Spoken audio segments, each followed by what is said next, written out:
Isang gabi noong Setyembre 2015, sa gitna ng katahimikan sa isang budget hotel sa Balibago, Santa Rosa, Laguna, isang nakakanginig na sigaw ang bumasag sa hallway. Isang lalaki ang namimilipit sa sakit habang ang kanyang kasamang babae ay tila sinusunog din ang buong katawan. Hindi ito isang ordinaryong away, kundi isang eksenang bunga ng isang planadong paghihiganti na walang sino man ang nag-akalang magagawa ng isang asawang matagal nang nagtitiis. Ang tanging hangad ni Michelle Navarro Galvez ay isang maayos at buong pamilya para sa kanyang dalawang anak. Nais niyang maging tapat ang kanyang asawang si Alfredo, ngunit sa halip na katapatan, sunod-sunod na pagtataksil at panloloko ang kanyang natanggap. Sa huli, ang hangaring ito ay napalitan ng pagnanais na turuan ng leksyon ang mga taong yumurak sa kanyang dignidad. Ano ang gagawin mo kung matuklasan mo ang isang sikretong kahon sa aparador ng iyong asawa na naglalaman ng mga ebidensya ng kanyang pambababae? Pero bago po ang lahat, baka pwedeng palike ang video na ito dahil napakalaking bagay na ito sa aming content creators at mangyaring mag-comment sa baba kung taga saang lugar ka para malaman namin saan umaabot ang ating mga video. Maraming salamat po. Sina Michelle at Alfredo Galvez ay naninirahan sa Cabuyao, Laguna at tila isang normal na pamilya sa paningin ng marami. Ikinasal sila noong 2009 at biniyayaan ng dalawang anak. Si Michelle ay isang dedikadong full-time na may bahay, habang si Alfredo naman ay isang field-based agent na siyang inaasahan sa pinansyal na pangangailangan. Sa mga unang taon, maayos ang kanilang pagsasama, ngunit habang tumatagal, lumalabas ang tunay na kulay ni Alfredo. Nagsimula ang mga pagdududa ni Michelle nang mapansin ang madalas na pag-uwi ng asawa ng hating gabi at ang mga palusot tungkol sa trabaho na hindi naman nagtutugma. Ang dating mapagmahal na ama at asawa ay unti-unting naging iritable at mailap sa sariling tahanan. Ang mga hinala ni Michelle ay naging kumpirmasyon nang makakita siya ng mga resibo ng motel, sa bulsa ng damit ni Alfredo, mga marka sa leeg na hindi sa kanya galing at mga malalaswang chat sa cellphone. Sa bawat bagong tuklas, lalong bumibigat ang pakiramdam ni Michelle. Ngunit pinili niyang manahimik alang-alang sa kanyang mga anak. Sinubukan niyang harapin ang asawa, ngunit pananakot at pressure lamang ang kanyang nakuha. Ang dignidad ni Michelle bilang asawa ay unti-unting nauubos habang nakikita niyang ang perang dapat ay para sa kanilang pamilya ay napupunta sa ibang babae. Sa loob ng maraming taon, nilunok ni Michelle ang lahat ng sakit at kahihiyan, habang si Alfredo ay patuloy na namumuhay ng walang responsibilidad. Noong Agosto 2015, habang naglilinis ng bahay, natagpuan ni Michelle ang isang kahon sa aparador ni Alfredo na naglalaman ng mga gel, pampagana sa pakikipagtalik at mga personal na gamit na malinaw na hindi para sa kanilang mag-asawa. Sa halip na magwala, doon nabuo ang isang matalinong plano sa isip ni Michelle. Ginamit niya ang lubricant gel mula sa kahon at hinaluan ito ng cleaning agent at dinurog na siling labuyo. Maingat niyang ibinalik ang lahat sa ayos na parang walang nangyari at tahimik na inabangan ang gabing gagamitin ni Alfredo ang mga gamit na iyon sa kanyang pakikiapid. Ang planong ito ay hindi lamang para sa pisikal na sakit, kundi para sa paglalantad ng katotohanan na matagal nang itinatago ni Alfredo. Dumating ang gabi ng Setyembre 2015 nang mag-ayos at magpabango si Alfredo para sa kanyang trabaho. Sinundan siya ni Michelle hanggang sa makarating ito sa isang budget hotel sa Balibago, Santa Rosa, kasama ang kanyang kabit na si Jennifer Torralba. Habang nasa labas ng hotel, narinig ni Michelle ang mga sigawan at gulo mula sa kwarto ng dalawa. Ang pinaghalong sili at cleaning agent ay nagsimulang tumalab sa pinakasensitibong bahagi ng katawan ni na Alfredo at Jennifer na nagdulot ng hindi mailalarawang sakit at kahihiyan. Ang mga staff at bisita ng hotel ay naging saksi sa eskandalong ito at ang pagtataksil na inakala ni Alfredo na mananatiling lihim ay tuluyan ng nabunyag sa harap ng marami. Sa presinto, sinubukan pa ni Alfredo na baliktarin ang sitwasyon sa pamamagitan ng pagsasampa ng reklamo laban kay Michelle dahil sa pinsalang natamo niya. Pinapalabas niyang isang mapanganib na biro lamang ang ginawa ng kanyang asawa. Ngunit hindi ito nagtagumpay dahil sa mga inihandang ebidensya ni Michelle. Iniharap ni Michelle ang mga screenshots ng usapan, hotel records, CCTV footage at ang mahabang pattern ng panloloko at pang-aabuso ni Alfredo. Ang insidente sa hotel ay hindi lamang tiningnan bilang isang simpleng alitan, kundi bilang bunga ng matagal ng psychological at economic abuse na dinanas ni Michelle sa kamay ng kanyang asawa sa ilalim ng RA 9262.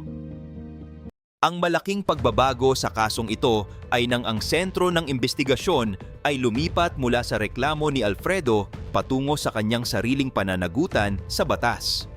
Dahil sa matibay na pattern ng pagtataksil at panloloko na inilatag ni Michelle, ang korte ay hindi naniwala sa mga palusot ni Alfredo. Ang mga naipong ebidensya gaya ng screenshots at resibo ay nagpatunay na ang asawa ang tunay na biktima ng paulit-ulit na pagtataksil. Ang biglang pagkawala ni Jennifer Torralba matapos ang insidente ay lalong nagdagdag ng hinala na may sinasadyang pagtatago sa katotohanan.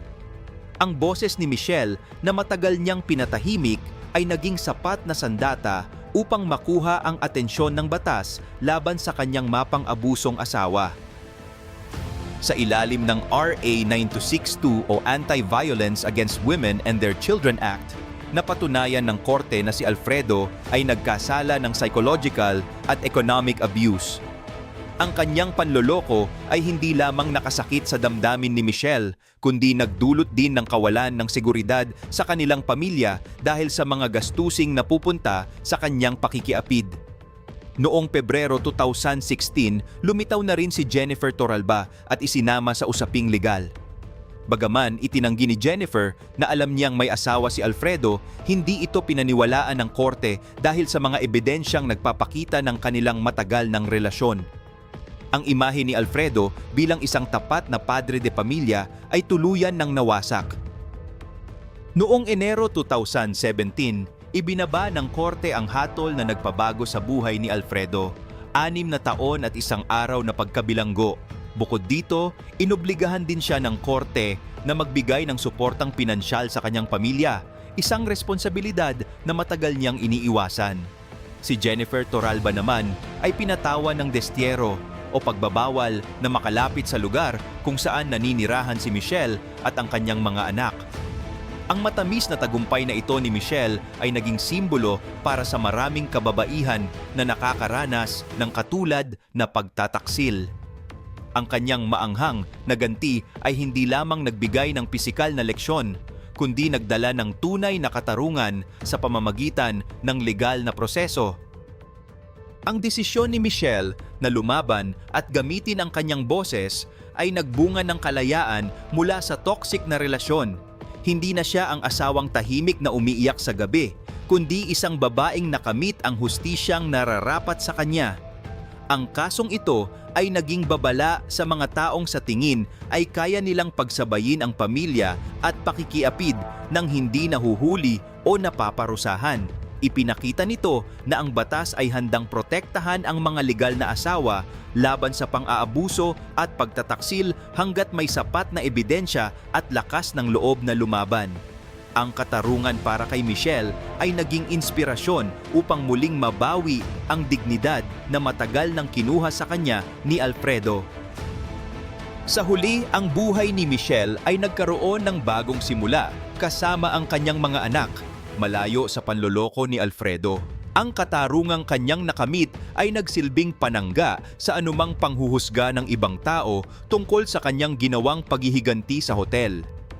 Ang kwento ni Alfredo at Jennifer ay naging halimbawa ng kasabihang ang katotohanan ay laging lalabas anuman ang tindi ng pagtatago at panloloko. Para kay Michelle, ang 6 na taon na pagkabilanggo ng asawa ay sapat na panahon upang makapag-isip ito sa mga kasalanang ginawa niya sa kanyang pamilya. Ang maanghang na kwentong ito ay mananatiling isa sa mga pinakatanyag na kaso ng paghihiganti ng legal wife sa kasaysayan ng Laguna. Ang katarungan para kay Michelle Navarro Galvez ay tuluyang nakamit noong Enero 2017 nang mahatulan ng korte si Alfredo Galvez ng 6 na taong pagkabilanggo dahil sa paglabag sa RA 9262. Ang insidente sa hotel na nagsimula sa sili at cleaning agent ay nauwi sa isang legal na tagumpay na nagbigay ng proteksyon kay Michelle at sa kanyang mga anak. Si Jennifer Torralba, ang kabit ni Alfredo, ay pinatawan naman ng Destiero upang hindi na makagulo pa sa pamilya ng biktima. Ang matapang na hakbang ni Michelle ay nagbunga ng isang malinaw na mensahe na ang pagtataksil ay may mabigat na kabayaran, hindi lamang sa harap ng tao kundi maging sa harap ng batas. Si Michelle ay matagumpay na nakapagsimula ng bagong buhay na may boses at dignidad, malayo sa toxic na kapaligiran na idinulot ng kanyang asawa. Ang kasong ito ay nagsilbing panggising sa marami tungkol sa kapangyarihan ng RA 9262 sa pagprotekta sa mga asawang nakakaranas ng psychological at economic abuse. Ang bawat screenshot, resibo at tala ni Michelle ay naging mahalagang bahagi ng kanyang tagumpay na nagpakita ng kahalagahan ng pag-iipon ng ebidensya. Bagaman dumaan sa matinding kahihiyan si Michelle dahil sa eskandalo sa hotel, ang dulo nito ay ang kanyang ganap na paglaya mula sa panloloko ni Alfredo. Ang kanyang mga anak ay lumalaking maayos sa ilalim ng kanyang pangangalaga, habang si Alfredo ay nagbabayad ng kanyang utang sa lipunan sa loob ng kulungan. Ang hustisyang nakamit ni Michelle ay patunay na ang katotohanan ay laging mananaig laban sa anumang anyo ng panlilinlang.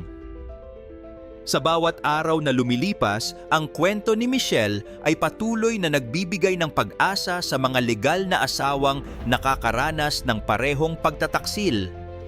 Ang kanyang maanghang na ganti ay isa ng bahagi ng kanyang nakaraan na nagpatibay sa kanyang pagkatao. Ang budget hotel sa Balibago ay naging piping saksi sa pagbagsak ng 2 taksil at sa pagbangon ng isang inabusong asawa. Ang katarungang nakamit ni Michelle ay hindi lamang para sa kanyang sarili, kundi para sa bawat babaeng nagnanais na mabawi ang kanilang dignidad mula sa mga mapang-abusong relasyon. Ang buhay ni Michelle ngayon ay puno ng katahimikan at kapanatagan. Alam na ginawa niya ang tama para sa kanyang sarili at para sa kinabukasan ng kanyang mga anak. Ang kwento ni Michelle ay isang mahalagang paalala na ang pagtitiis ay may hangganan at ang bawat biktima ay may karapatang lumaban para sa kanilang dignidad at seguridad.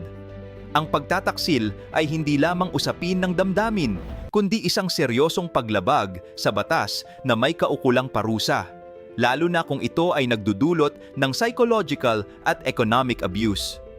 Mahalaga na maging mapagmatsyag tayo sa mga senyales ng panloloko at huwag matakot na mag-ipon ng ebidensya upang protektahan ang ating sarili at ang ating pamilya. Ang RA 9262 ay isang mabisang sandata para sa mga kababaihan, kaya huwag nating hayaang manatili tayong tahimik habang tayo ay inaabuso. Ang paghihiganti ay maaaring magbigay ng panandaliang kasiyahan, ngunit ang legal na katarungan ang tunay na magpapalaya sa atin. Dapat nating laging unahin ang ating sariling halaga at huwag hayaang yurakan ng kahit na sino ang ating pagkatao, kahit pa ang sarili nating asawa. Ang katapatan ay ang pundasyon ng isang matatag na pamilya, at kapag ito ay nawala, mahalagang harapin ang katotohanan ng may tapang at katalinuhan. Nawa ay maging aral ang kwentong ito sa mga nagnanais na magtaksil na ang bawat lihim ay may paraan upang mabunyag at ang bawat kasalanan ay may katapat na hatol. Ang buhay ay maikli, kaya huwag nating sayangin sa mga taong hindi marunong magpahalaga sa ating katapatan. Ang katarungan ay para sa mga may lakas ng loob na manindigan para sa kung ano ang tama at marangal. Sa huli, tandaan natin na ang bawat luha ng isang tapat na asawa ay may katumbas na pananagutan sa langit at sa lupa. Ang pananahimik sa gitna ng pang-aabuso ay hindi tanda ng kahinaan, kundi isang proseso ng pag-iipon ng lakas hanggang sa dumating ang tamang panahon para sa pagtutuos. Huwag nating hayaang masanay ang mga mapanlinlang sa kanilang maling gawain dahil ang bawat lihim na pinto na kanilang binubuksan ay may nakalaang ebidensya na magsisilbing mitya ng kanilang pagbagsak. Ang katarungan ay hindi lamang nakukuha sa paghihiganti, kundi sa pagbawi ng iyong sariling kapayapaan at pagpapakita sa mundo na ang isang legal na asawa kapag napuno ay kayang baligtarin ang tadhana upang protektahan ang kanyang dangal at ang kinabukasan ng kanyang mga anak.